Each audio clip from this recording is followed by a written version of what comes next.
Allamanda গাছটি আমি 1 সপ্তাহ আগে নিয়ে এসেছি। আজকে এটি রিপোর্টিং করব, তাই আমার মন মতো মিডিয়া বানাবো। এটা হচ্ছে গোবরের সার আর মাটি একসঙ্গে, এটা কাঠের গুঁড়ো, এটা হচ্ছে ভার্মি কম্পোস্ট, এটা সর্ষের খোল, নিম পাতা গুঁড়ো, এটা হচ্ছে ধানের খোসা, এটা চা পাতা,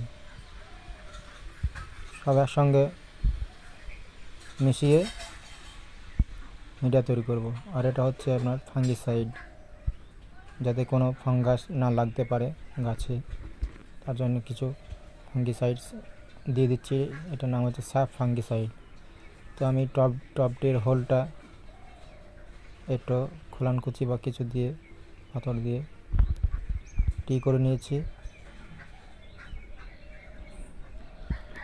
সব মিশ্রণগুলো একসঙ্গে মিশিয়ে ভালো করে মিশিয়ে নিই।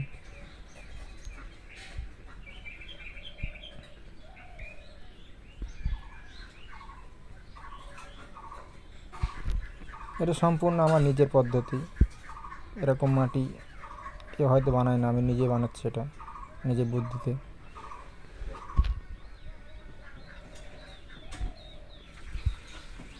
সর্বপ্রথম মাটি দিয়ে নিই টবে কিছুটা।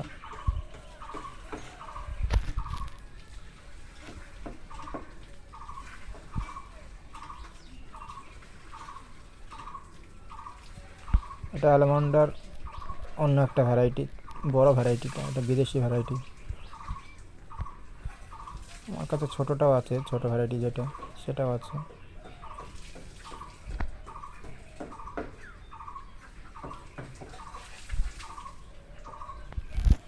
চারিদিকে শেকড় হয়ে গেছে, শেকড়গুলো অল্প অল্প একটু যদি ছেড়ে দেওয়া হয় তাহলে আবার নতুন রুট বার হবে, নতুন রুট গজাবে।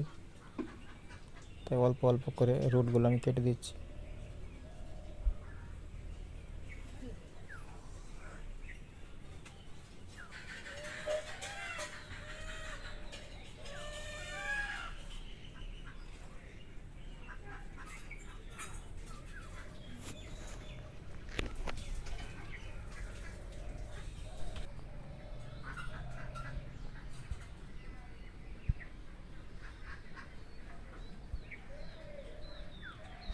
এবার সাইজ করে বসিয়ে দিই গাছটা।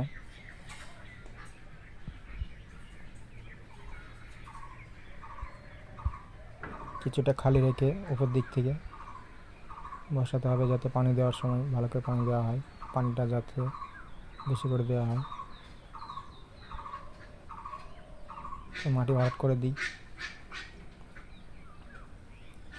ভালো করে চেপে চেপে মাটি ভরাট করতে হবে। এভাবে চেপে চেপে মাটি ভরাট করতে হবে।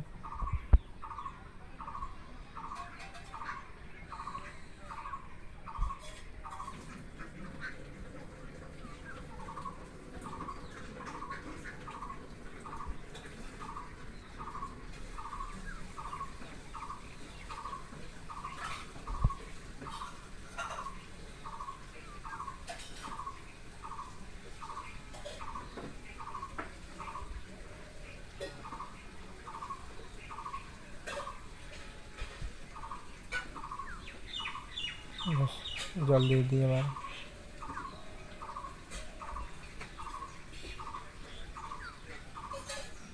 কাজ শেষ।